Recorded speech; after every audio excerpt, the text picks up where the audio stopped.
tipe 1, di sini saya akan menjelaskan tentang 8 kerajaan Hindu Buddha yang ada di Indonesia. Pertama-tama, saya akan menjelaskan tentang 5 kerajaan Hindu. Yang pertama ialah Kerajaan Kutai. Kerajaan ini merupakan salah satu kerajaan Hindu tertua di Indonesia yang didirikan oleh raja yang bernama Hudungga pada sekitar abad keempat.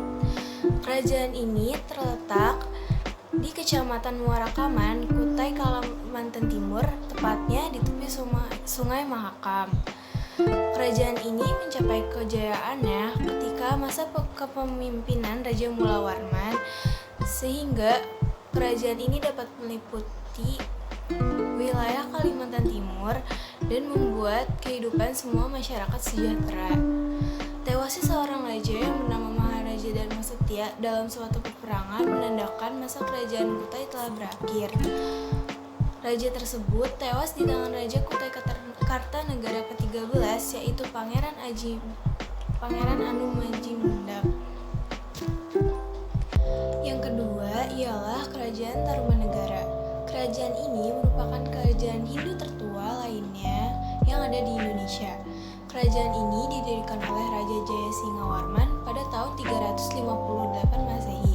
Terletak di Jawa Barat, di tepi Sungai Cisadane, yang wilayah kekuasaannya hampir meliputi seluruh wilayah Jawa Barat dan Banten. Masa kejayaan kerajaan ini dicapai pada masa kepemimpinan Raja Punawarman. Pada saat itu, Raja Punawarman membangun saluran Gumati dan Candrabaga. Masa keruntuhannya ditandai setelah kerajaan ini dipimpin oleh raja generasi ke-13 yang bernama Raja Tarusbawa. Kerajaan ini runtuh disebabkan tidak adanya kepemimpinan karena Raja Tarusbawa lebih menginginkan memimpin kerajaan kecilnya di hilir Sungai Gumati. Yang ketiga ialah Kerajaan Singosari.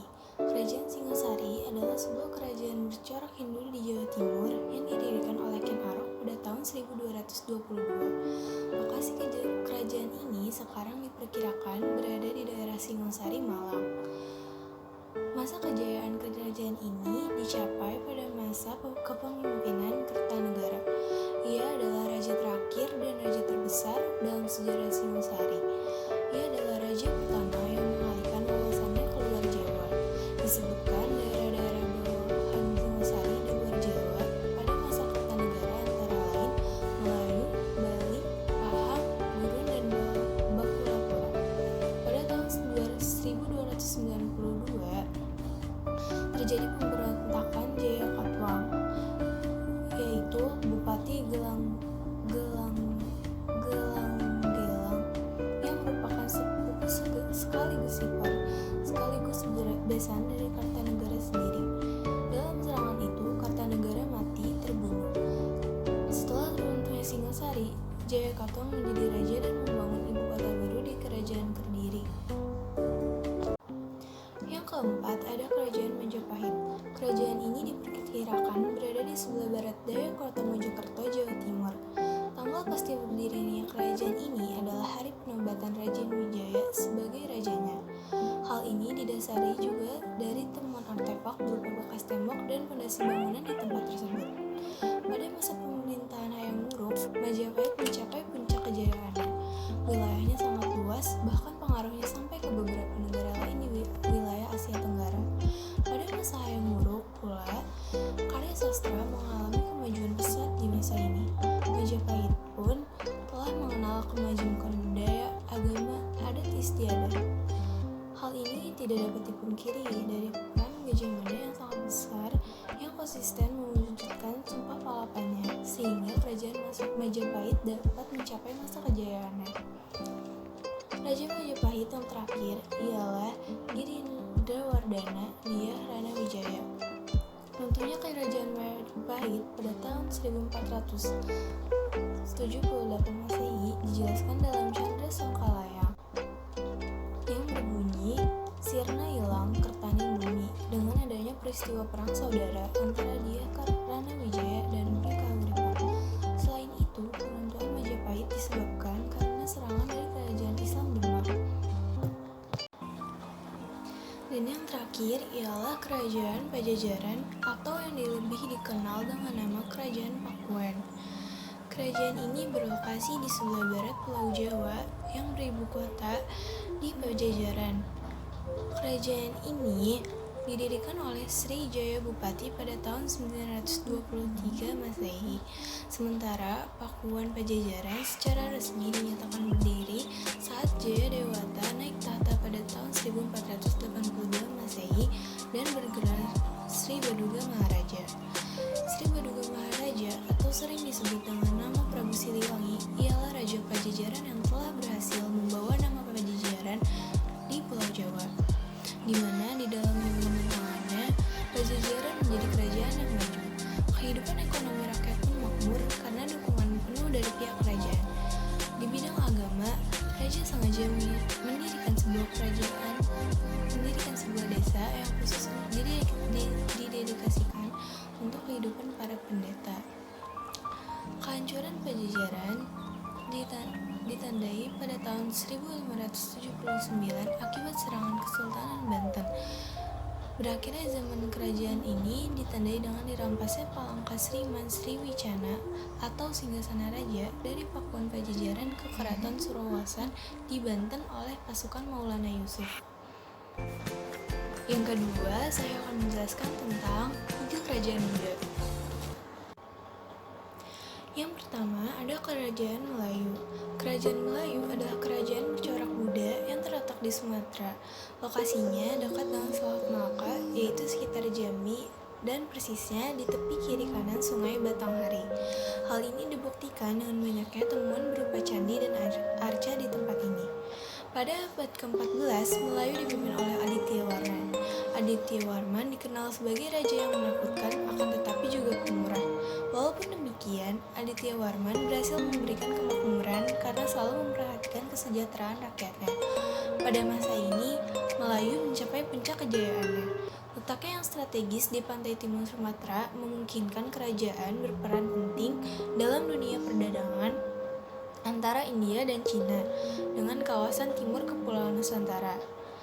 Berakhirnya masa pemerintahan Aditya Warman pada tahun 1375 dan digantikan oleh putranya Anang Warman. Setelah ini, pada masa ini kerajaan Melayu tidak terdengar lagi. Yang kedua, ada Kerajaan Kalingga.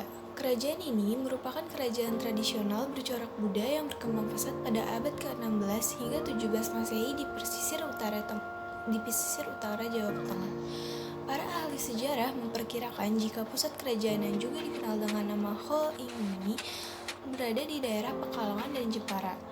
Kerajaan ini mengalami masa keemasan pada saat kepemimpinan Ratu Sima yang terkenal dengan kedisiplinannya. Hal ini membuat kerajaan-kerajaan lain di tanah air merasa segan, hormat, dan kagum sekaligus penasaran dengan kepemimpinan Ratu Sima. Pada kala ini, perkembangan segala macam budaya juga begitu pesat, termasuk perkembangan agama, terutama agama Buddha yang berjalan dengan harmonis dan sangat rukun. Keadaan inilah yang membuat wilayah kekuasaan Ratu Sima disebut dengan Dihyang, yang artinya tempat bersatunya dua kepercayaan Buddha dan Hindu. Kemunduran kerajaan dimulai karena ketatnya persaingan dagang dengan kerajaan Sriwijaya, di mana kerajaan Sriwijaya ingin menguasai semua jaringan perdagangan di pesisir pantai utara Jawa. Konon katanya, sepeninggal Ratu Sima, kerajaan Kalingga terbagi menjadi 2, yaitu Kalingga Utara atau Bumi Mataram dan Kalingga Selatan, yaitu Bumi Sambara. Yang terakhir merupakan kerajaan Sriwijaya yang merupakan kerajaan Buddha yang berdiri pada abad ke-7, dibuktikan dengan adanya prasasti kedudukan bukit di Palembang. Kerajaan Sriwijaya menjadi salah satu kerajaan yang kuat di Pulau Sumatera. Kerajaan ini mencapai puncak kejayaannya pada sekitar abad ke-8 dan ke-9 Masehi. Pada masa itu, banyak orang Sriwijaya belajar ilmu pengetahuan di luar negeri, terutama di perguruan tinggi Nalanda di Benggala, India. Atas bantuan Raja Paladewa dari kerajaan Pala di Benggala, Bala Putra Dewa mendirikan sebuah asrama siswa Sriwijaya di Nalanda. Usaha Bala Putra Dewa ini termaktub dalam Prasasti Nalanda pada tahun 860 Masehi. Kerajaan Sriwijaya berlangsung hingga permulaan abad ke-11. Setelah itu, Sriwijaya mengalami kemunduran yang disebabkan tidak ada raja yang cakap memerintah dari serbuan raja Koladewa dan kerajaan Kolamandala di India Selatan. Kekuasaan Sriwijaya semakin surut ketika kerajaan Kediri dari Jawa Timur meluaskan kekuasaannya.